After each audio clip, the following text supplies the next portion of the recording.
I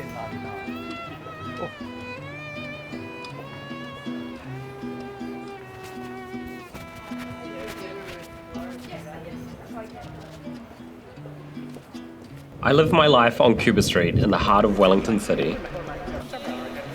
I spend my Saturday nights here performing drag and burlesque with my troupe, the House of Sin at Ivy Bar.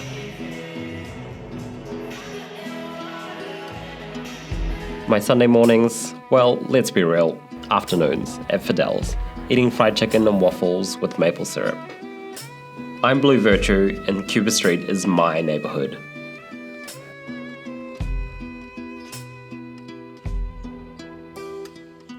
The cafes, the vintage clothing stores, the secondhand bookshops and the record stores, the bars and the nightlife. But what I really love about Cuba Street are the people. They're the heart and the soul, and the best way to get to know the neighbourhood. Let's start with Rachel Rouge, a burlesque performer and ex-Cuba Street resident who's been in love with Cuba Street since the first time she went there as a kid. My first memory of Cuba Street was probably when I was about 5 or 6 years old. And I came in a Friday night with my parents, and I remembered the break dancers out the front of the bucket fountain.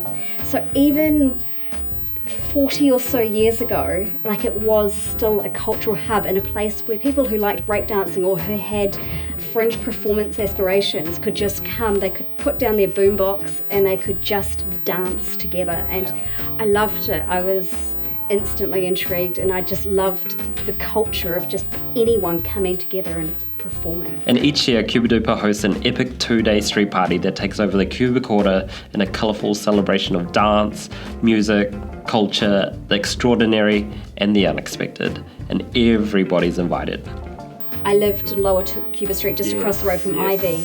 It's the best. It was the best. I'd sit looking out my window, looking over Cuba Street, and on Saturday we've got the night food markets, and just also you'd hear people coming up from the Michael Fowler Centre after going to a big concert or a gig, or the street parties, or even a protest coming down. It made me feel really connected to the city. You actually hosted a little show event there, didn't you? Not too long ago, or maybe a couple of years ago.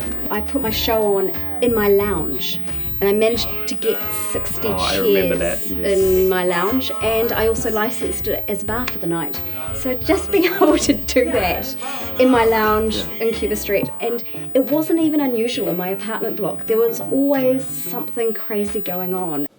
As well as legendary house parties, Cuba Street is home to some legendary bars, both past and present, like Laundry, a bar and live music venue in an old laundrette at the top of Cuba Street.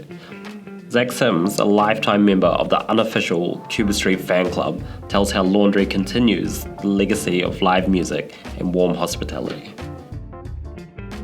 Essentially, this is the place. This is the renowned place that people go to for live music. It's, I guess, carried on the legacy of like Mighty Mighty and those places that we have these memories, these stories, these fun times we had.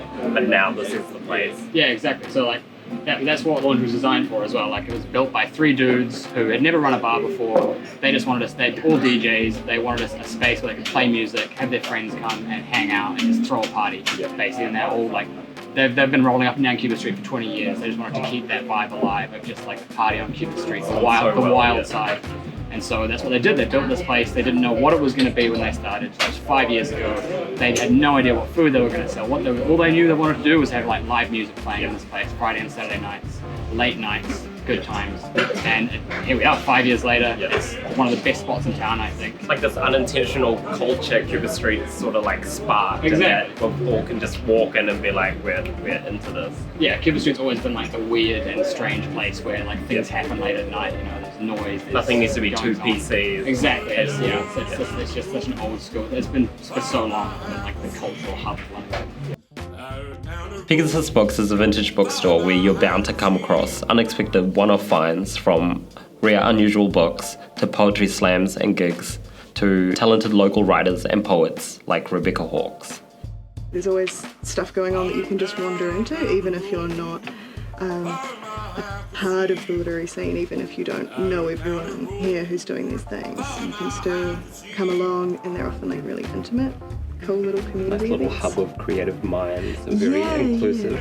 Yeah, exactly. And it's really welcoming, a really warm vibe, something you get, I guess, especially from these venues on Cuba Street. Very Cuba Street. Yeah, is the fact that a lot of these places are quite small, like they're in these really quirky old Very buildings. intimate. Yeah, and everyone kind of clusters into a space. Here at Pegasus, there are poetry readings every 6 weeks.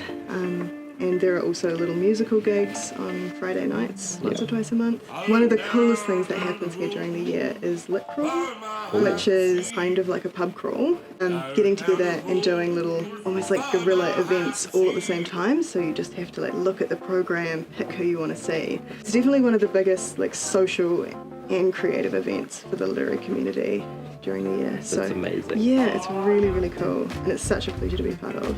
More than a record store, Slowboat Records has become a Wellington landmark and a must-visit for anyone who likes music.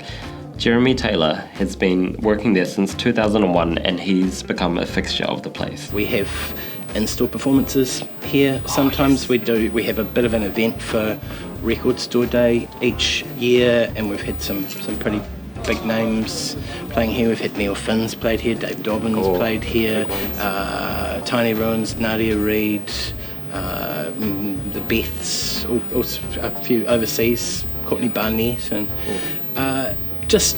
and they do it for the love of music, and we always get a bit of a helping hand from the San Fran crew. It used to be a lot rougher around here. There didn't used to be All the little stories and stuff. Yeah, they didn't use. It was sort of, a bit sort of shabby, kind of chic, but more shabby than chic. I think all the changes that have happened to Cuba Street have been largely positive.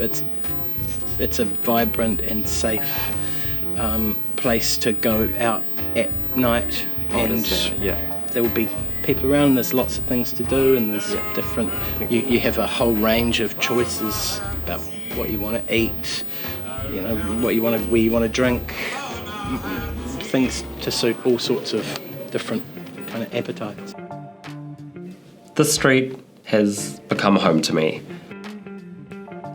Cuba Street is one of those places that makes everyone feel welcome.